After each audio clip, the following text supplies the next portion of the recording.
Ang salita mo'y liwanag, tanglaw sa aking paglakad, sa paghakbang sa iyong landas.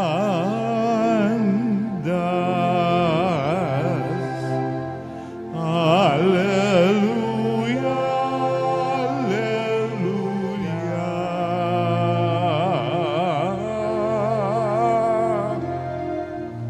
Alleluia, alleluia.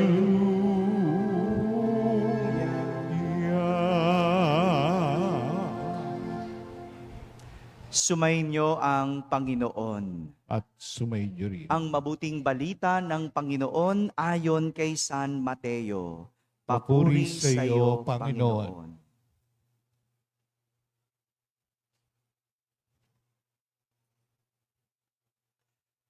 Noong panahong iyon, sinabi ni Jesus sa kanyang mga alagad, "Narinig ninyo na sinabi, mata sa mata at ngipin sa ngipin. Ngunit ngayon ay sinasabi ko sa inyo, huwag ninyong labanan ang masamang tao. Kung may sumampal sa iyo sa kanang pisngi, iharap mo pa sa kanya ang kabila. Kung ipagsakdal ka nino man upang makuha ang iyong baro, ibigay mo sa kanya pati ang iyong balabal. Kung sapilitang ipapasan sa iyo ng manlulupig ang kanyang dala ng 1 kilometro, pasanin mo ito ng 2 kilometro. Magbigay ka sa nanghihingi sa iyo at huwag mong pahindian ang nanghihiram sa iyo." Mga kapatid, ang mabuting balita ng Panginoon.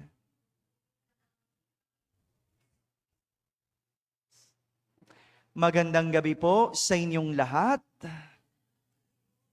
Magandang gabi sa mga nasa barangay, sa mga nasa tahanan at nasa abroad na nagsisimba via online. Kasama kayo sa aming banal na pagdiriwang dito sa ating parokya. Tayo ay nagdiriwang ng karaniwang panahon ng liturhiya ng ating simbahan. Karaniwan. Kaya naman, akmang-akma ang ating panahon na pinagdiriwang sa ating pagninilayan sa araw na ito.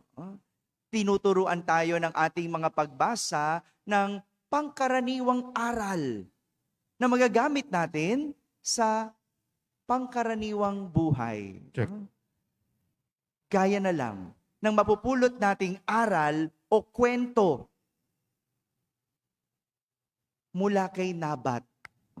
Si Nabat ay mayroong ubasan na nasa tabi ng palasyo ng Haring Akab.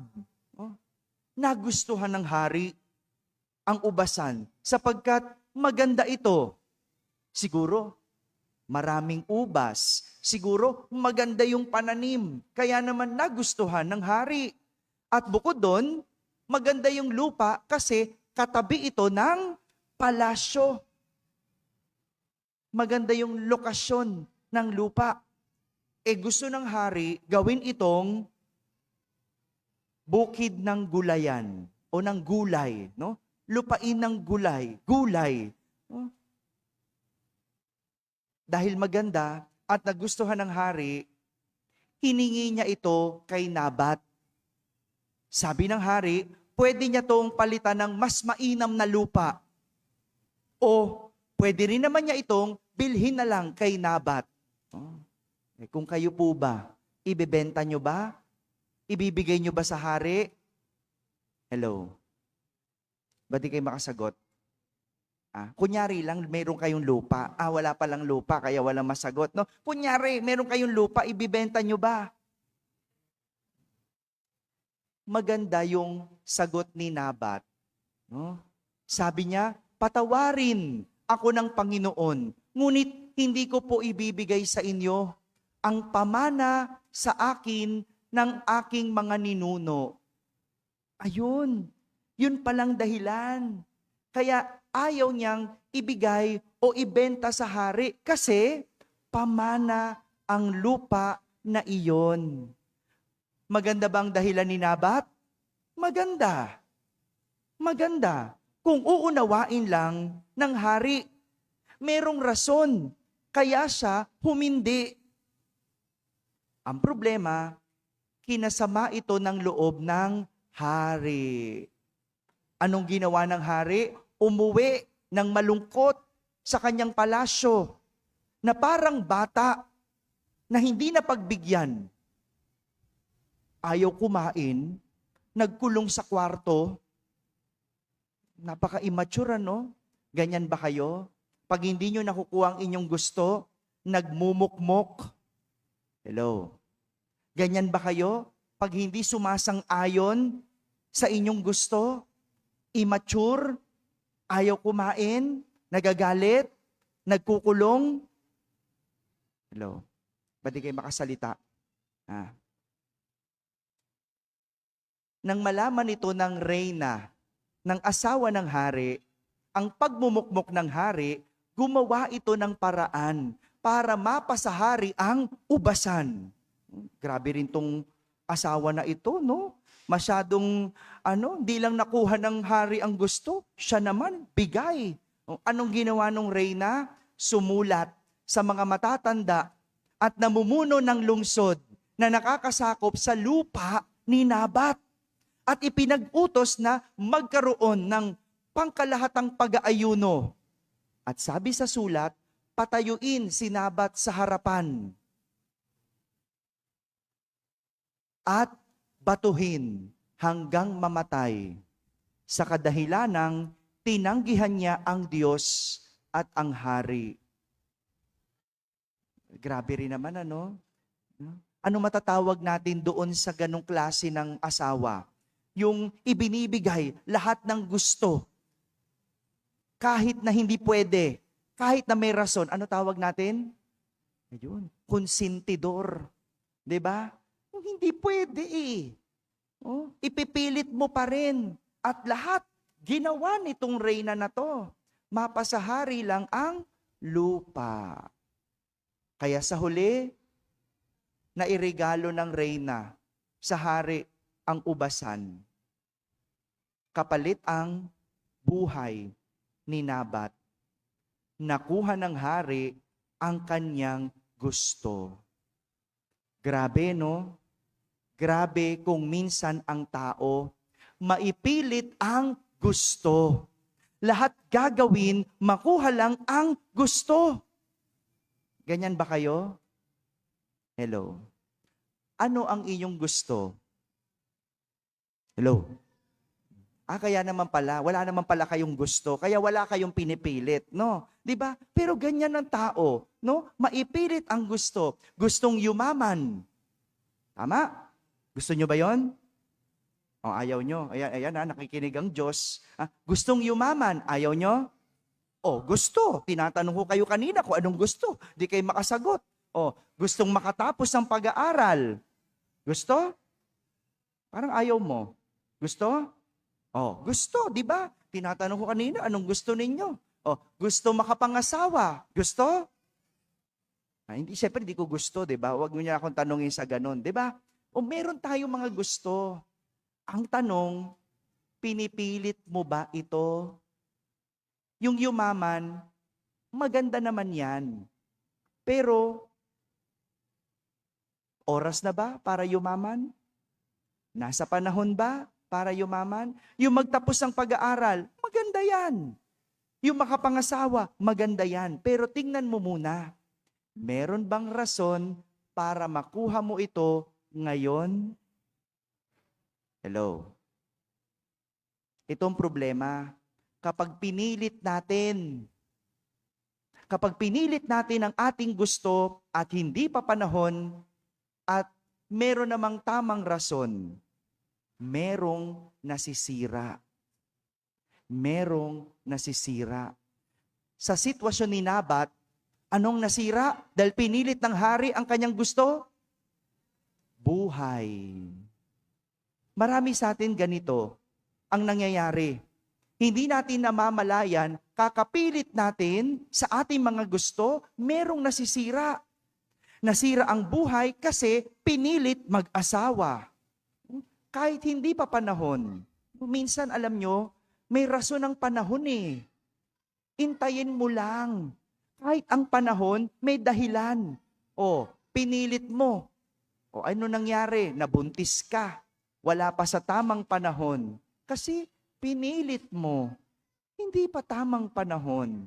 O, nasira ang relasyon kasi kakapilit mo sa iyong gusto. May ganyan din, no, 'di ba? Meron yung kapartner mo, gusto lagi yung gusto niyang masunod.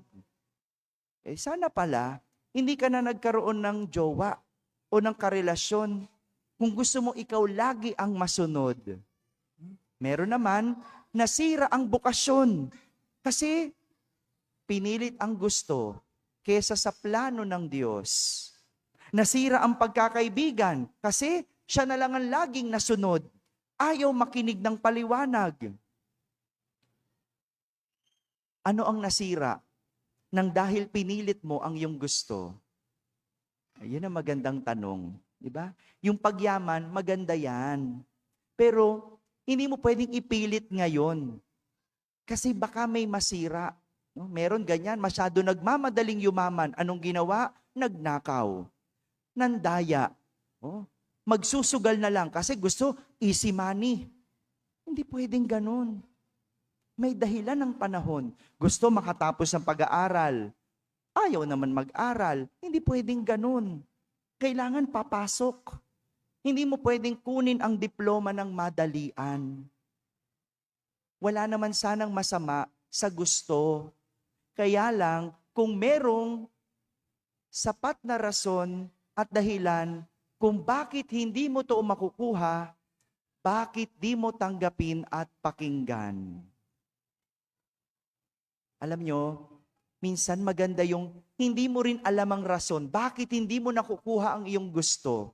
'Di ba? Minsan maganda rin yun. Kasi pag lumipas ang panahon at nalaman mo, dun mo sasabihin, kaya pala, hindi ko nakuha agad. Kaya pala, hindi ko agad nakuha ang aking gusto. Alam nyo noon, meron akong gusto. No? Nung bata pa ako, gusto ko, bilan ako ng tatay ko ng soccer shoes. Alam niyo ba yung soccer shoes? Kasi ang sports ko, soccer. No? Dalawa lang ang sapatos ko noon. Balat at rubber shoes. Yung sports ko, soccer. Hindi pwedeng pangsipa yung ordinaryong rubber shoes kasi hindi matigas eh. No, yung soccer shoes, iba yun eh. Para pagsipa mo, malakas. No? Iba. Ayaw akong bilad. No? Hindi ko maintindihan. No? Gustong gusto ko yun. Kasi kailangan ko. Panlaro ko yun. Dehado ko sa mga kaklase ko pag naglaro kami. Kasi ang sapatos ko, ordinaryo. Hindi ako binibilan agad. No? At doon ko naunawaan na kaya pala hindi agad-agad kasi aral yon dahil sa buhay, merong kailangan paghirapan. Meron kailangan intayin. Hindi nakukuha ang bagay basta-basta. Siguro, kung yung tatay ko, konsentidor, ngayong matanda na ako, pag meron akong gusto at hindi ko nakuha, anong gagawin ko? Para akong si Haring Akab. Nagtatampo, nagagalit, immature. Siguro kung binibigay lahat ng gusto ko, hindi ako marunong mag-intay. Hindi ako marunong magsikap.